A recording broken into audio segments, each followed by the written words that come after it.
who do you think is the best team in the NFC currently?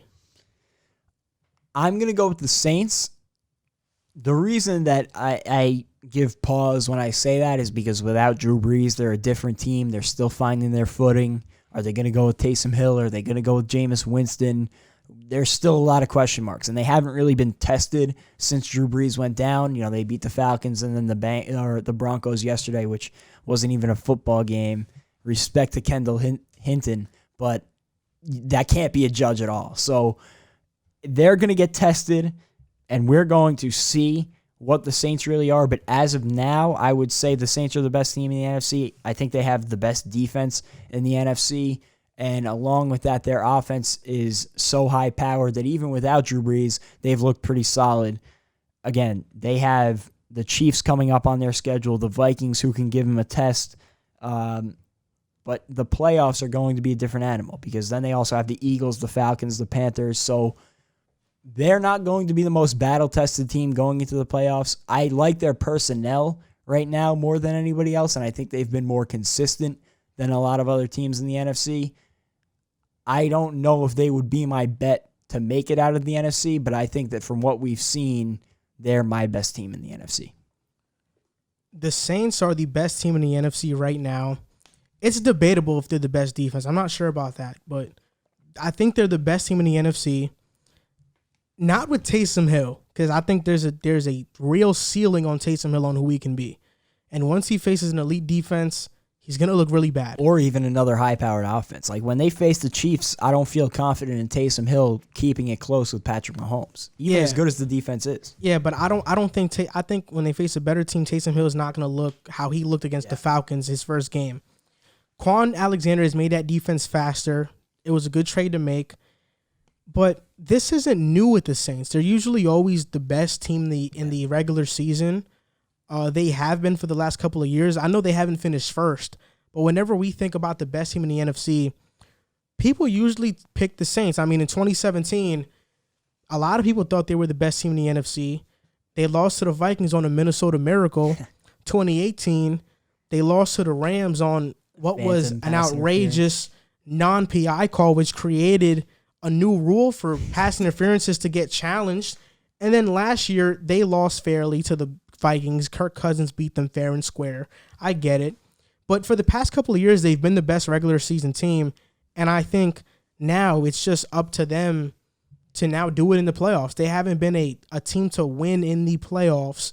And I think Saints fans are dying for them to finally win. They're dying for bad luck not to strike again. Yeah. And I read, this might be incorrect, Drew Brees is looking at a Week 15 timeline to return, potentially.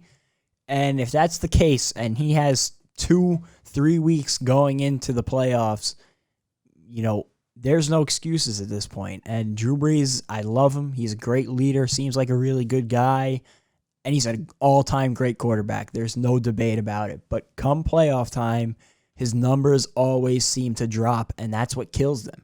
Even though they lose games on some of the most fluke things, like the Minnesota Miracle, the phantom pass interference, they shouldn't be in those situations, but that offense that looks so good all season, somehow come the playoffs, even the playing in their home dome, it always seems to take a hit.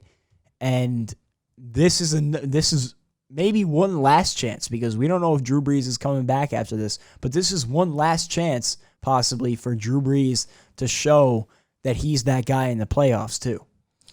I mean, I think Drew Brees hasn't been the best in the playoffs, but I do think that that's mostly because the Saints have never had a true number 2 receiver. Like, it's always been Thomas. The last 2 years it's been Michael Thomas, and they haven't had a true number 2. Now I think that they have Emmanuel Sanders.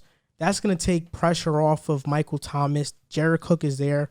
So they have way more weapons to work with. Yeah. I think their problem is that what is their defense going to be? Because their defense was not that great to begin the season. Are they going to go back to that, or are they going to take it up to a new level? It's always a question mark with the Saints, because in the regular season, they're a great team. In the playoffs, they dip down. But I'll give them the benefit of the doubt. I don't necessarily think that they dip down too much, because, I mean, in the playoffs, you're facing great teams. Yeah. So to kind of blame the Saints for being in a close game against a great team. Like, I don't totally agree with that, but I do understand it. I think that in the playoffs, there's a lot of close games. So, versus the Vikings, they should have won that game. Yeah. Versus the Rams, they should have won that game. They should have been to the Super Bowl. It should have been a Brees versus Brady Super Bowl, if we're being honest.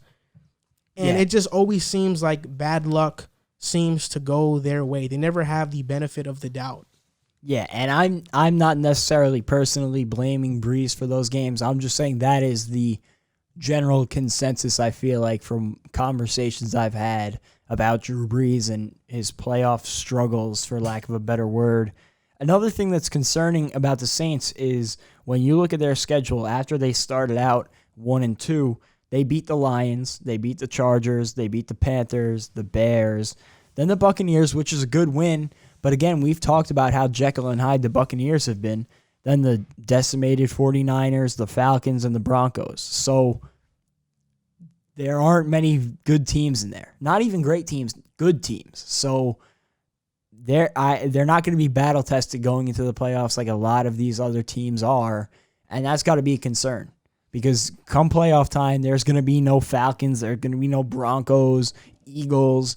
Maybe the Eagles, but you get what I'm trying to say. Hey, what's up, guys? You just finished watching a clip of the Pick a Side podcast. My name is Joel Moran. My name is Jack Barteck. My name is River Brown. And we are your hosts for this podcast. We want to thank you guys for watching the clip. Like, subscribe, and comment, and share if you would care to, because it helps us grow. We're trying to make this a full-time thing.